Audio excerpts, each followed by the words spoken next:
What if you wake up one day and the person that you trust with basically your life tells you that you're being followed? They tell you that your phone calls are being listened to, your messages are being monitored. Like, how would you react to that? Would you believe them? Would you question them? Or would you question yourself?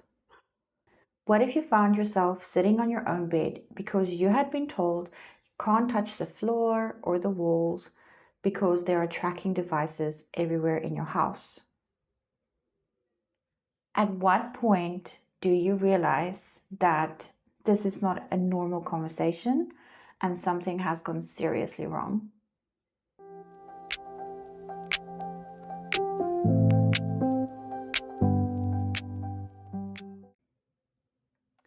So, welcome back to Permission to Fall Apart. My name is Mariska, and this is a podcast about mental health, relationships, survival, and the parts of life we often hide because sometimes we are just too ashamed to talk about it, and maybe we're just not actually coping with anything. Before I begin today's episode, I just want to make it clear that I'm not a psychologist, a psychiatrist, or any sort of medical professional. And I'm just sharing the things that I went through with someone who experienced psychosis. And this is a personal story. And psychosis does not look exactly the same for everyone. And the person experiencing it is not choosing to behave this way. So just please take care of yourself while listening, as this might be triggering for some people. But yeah, let's get into it. Okay, so let's talk about what is psychosis, because to be honest with you, when this happened to me, psychosis was not a word in my vocabulary at all.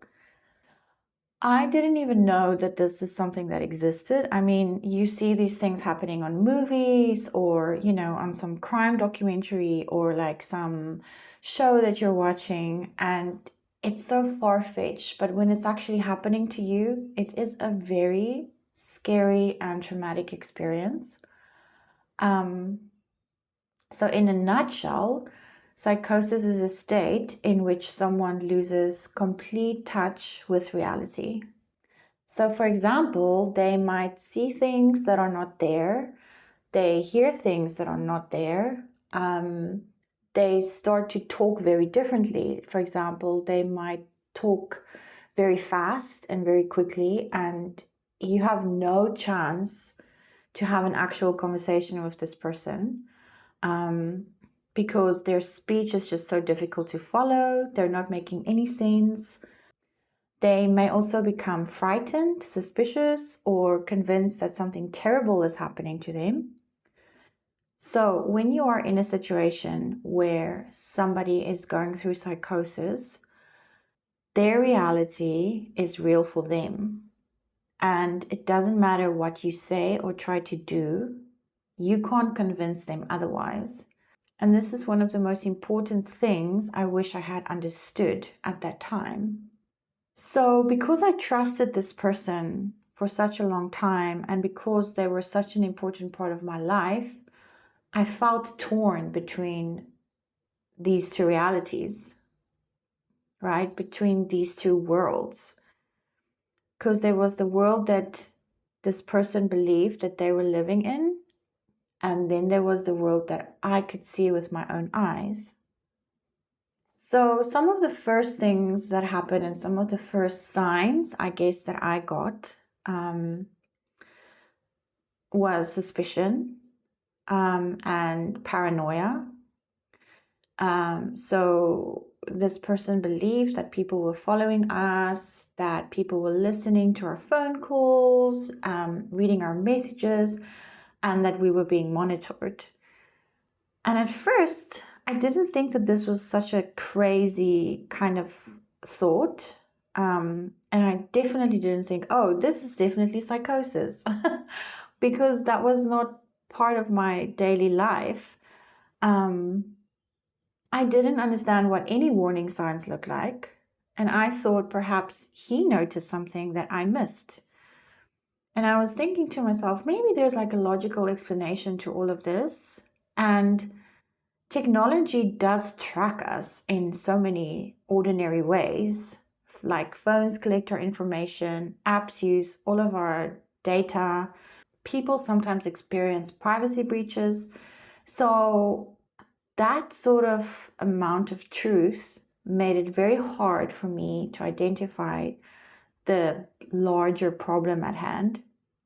Psychosis doesn't always arrive wearing a sign that says, none of this is real, and, it has like this massive red flag. No, sometimes it enters your world through a fear that sounds so believable to make you start questioning your own reality.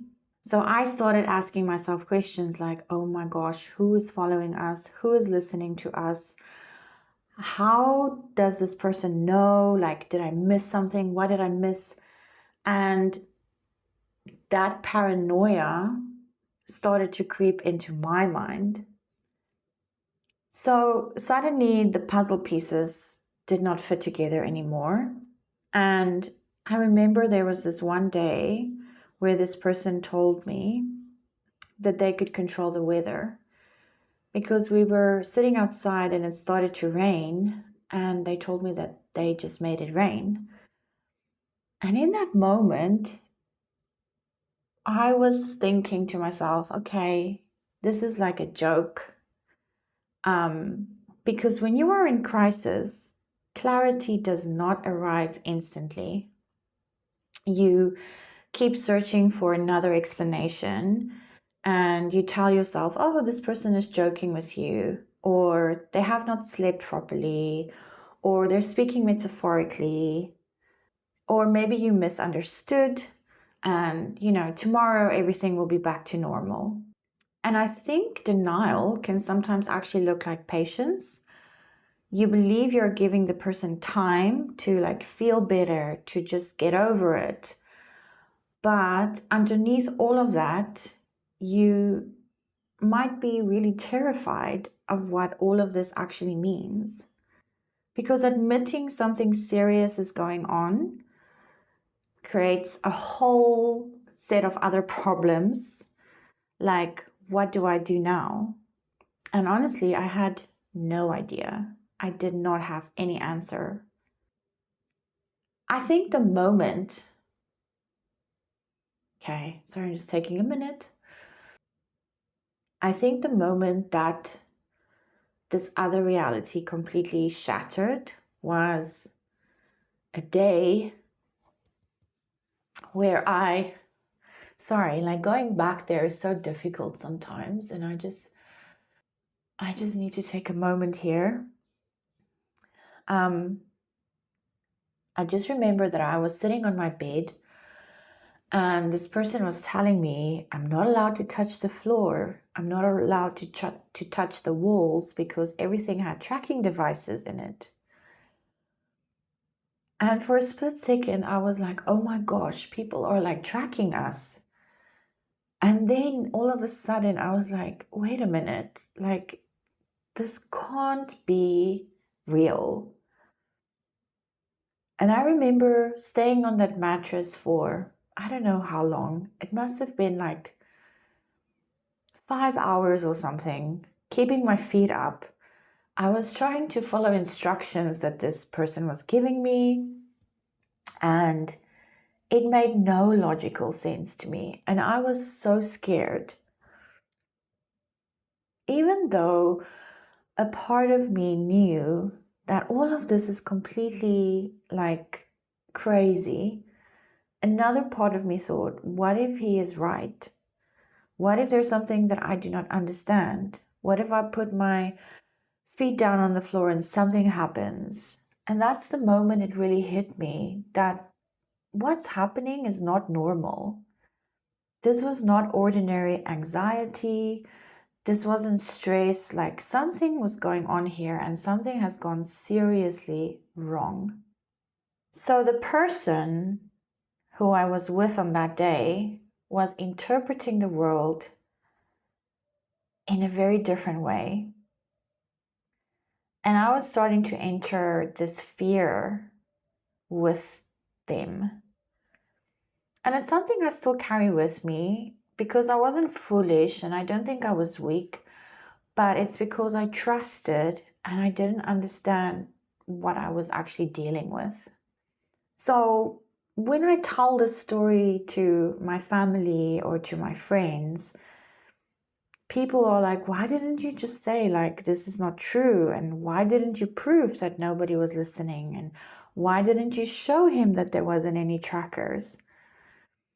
And the problem is that facts do not always reach someone who is experiencing a delusion. Because when you try to argue, you can make them feel more frightened. And if you agree with them, you are also being pulled into this belief and you start living in their reality. So, what I wish I had known in all of this was that there might be some middle ground where you don't actually have to agree that this is a real threat. You can acknowledge it in a much calmer way. For example, and these are probably things that I should have done.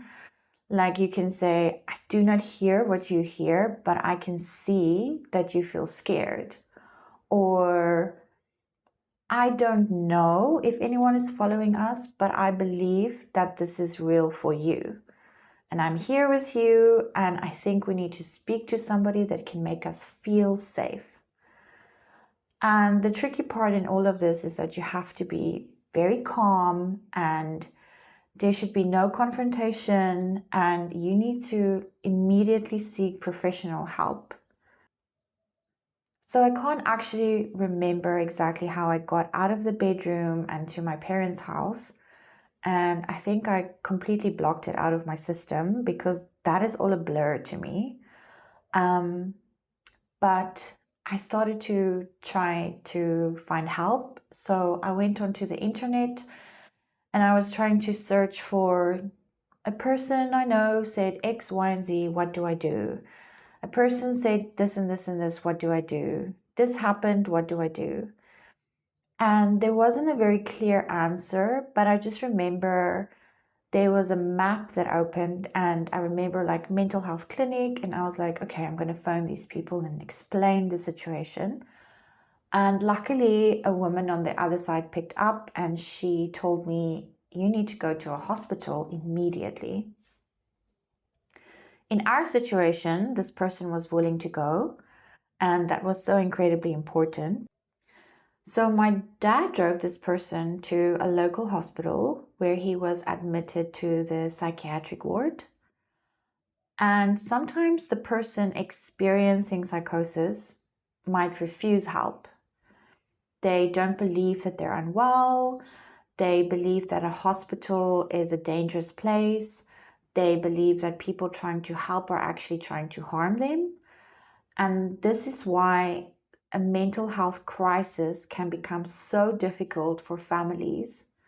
When someone is experiencing serious psychosis, or they might like start to get a little bit violent or unable to keep themselves safe, it's not something a partner or a family should be expected to manage alone.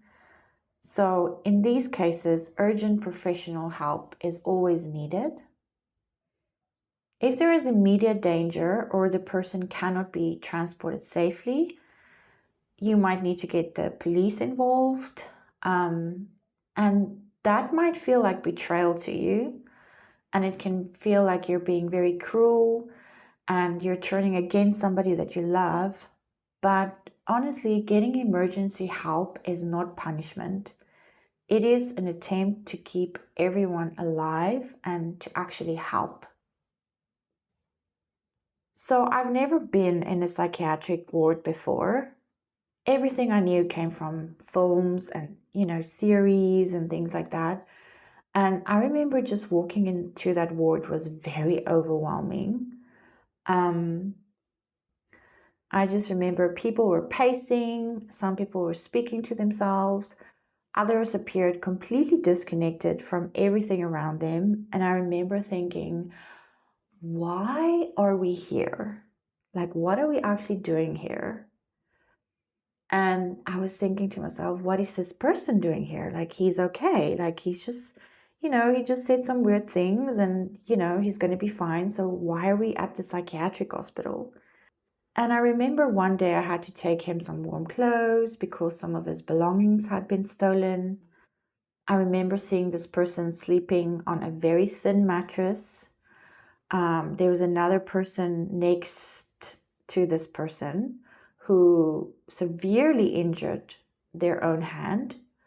And I could just see all of these people, and I was so scared. I felt completely out of my depth. I was not looking at those people with the understanding I have today, because at that moment I was looking through fear. I saw this ward full with people in a severe crisis, and I thought, I need to get the person I know out of here.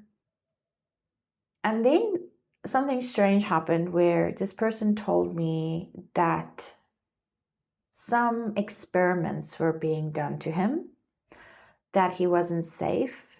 And I believed him. That is the craziest part, is I actually believed him. Or maybe I believed it enough to become completely terrified, because that ward was already so frightening to me. And the story seemed to explain the things that I was seeing. I did not understand that his belief about the experiments was actually part of psychosis. I thought I was listening to a person I trusted, and it was very difficult to kind of like separate the voice and the illness. And I just wanted to help. And looking back on this whole situation, I wish I had actually trusted the doctors more. I wish I understood that the place frightening me was also the place trying to stabilize him and trying to help him. But I also know that I have to give myself some grace, because I was making decisions without any knowledge. I had no training, I had no preparation. I was afraid and I was desperate to protect this person. So I started becoming afraid to sleep. And during that time, there were so many hurtful things that was said. And it stayed in my mind much longer after this whole crisis ended. When someone you love and care about attacks the most vulnerable parts of you, it hurts, even when they are unwell. So I do not want to pretend that understanding the illness makes any of this less painful, because it does not, right? You can understand that someone is sick and still be wounded by what they say. Both can be true. So for me, I had to learn during that time that every word was not maybe directed at me. This illness was speaking through fear, suspicion, confusion, paranoia, and that does not mean the impact on me disappeared. Because I was asking myself, how can someone you love say this to you? But the more urgent question was, is this person safe? So when somebody is going through a sort of crisis, you have to take it seriously. You need to get professional help. You may be afraid that they will hate you for making that phone call to the hospital. You may be afraid of embarrassing them. You may wonder whether you're overreacting. But honestly, it's better to involve trained professional than to try and carry this risk alone. So this is why I'm telling my story, because maybe someone listening will recognize the signs sooner than I did. Maybe someone will make the call earlier because I was too frightened to make it. Because honestly, psychosis did not only change the person I loved, it also changed me. For me, I wanted to be the nurse, I wanted to be the doctor, I wanted to be the friend, I wanted to be the partner, I wanted to be all of that. But you literally can't carry that. You can love them, you can sit beside them, and you can help them reach care that they need, but you cannot provide a treatment required during a psychiatric emergency. Trying to become everything for them will destroy you. And that's kind of what this whole psychosis episode was like for me. I started to feel like I was walking on eggshells. I didn't know whether to reassure, whether to question, whether to stay silent. I was wondering if this person trusted me. It's kind of like when you have a clear bowl of water and suddenly you drop black ink into it and you just see that black ink kind of spreading all over the clear water. That's kind of what it felt like. Like that fear was taking over every part of who I was. So if you are standing beside someone in crisis, you probably feel exhausted. You might feel guilty. You might feel angry. You may be afraid to admit that you actually can't cope. You might feel responsible for keeping this person alive. But just remember that you can ask for help, because getting help for someone is not abandoning them, and taking care of yourself doesn't mean that you love them less. And for a long time, I replayed my decisions. Like, should I have seen the warning signs sooner? Should I have trusted the doctors more? Should I have said something different? Should I have kept this person in hospital for longer? Hindsight makes everything look obvious, but it was not obvious at the time. It was not obvious living through this. And I was trying to make sense of a reality I had never encountered before. So the hardest part is that you can't love them back into reality. You can't argue them back into reality. You can't sacrifice enough to make this go away. And if you feel like you're starting to question your own judgment, let that be kind of a warning sign. Please do not wait for the situation to become unbearable before asking for help. And you do not have to diagnose them yourself. You simply need to tell a professional what you are observing. And try to be very specific also. Like, say, like they haven't slept for a few nights. They believe people are monitoring them. They are talking about things that make you feel unsafe. Those small details matter. And if you're too scared to make the call yourself, ask somebody else that you trust. So thank you for listening today. I just want to also remind you to be gentle with yourself, be kind to yourself, because we don't always have the knowledge we need in a moment of crisis. There is also a link in the bio on my Instagram page that has there's a document to different kind of like hospitals and online mental health places that you can contact if you or somebody you know is experiencing anything like this. Please reach out to those professionals, and I will see you in the next episode.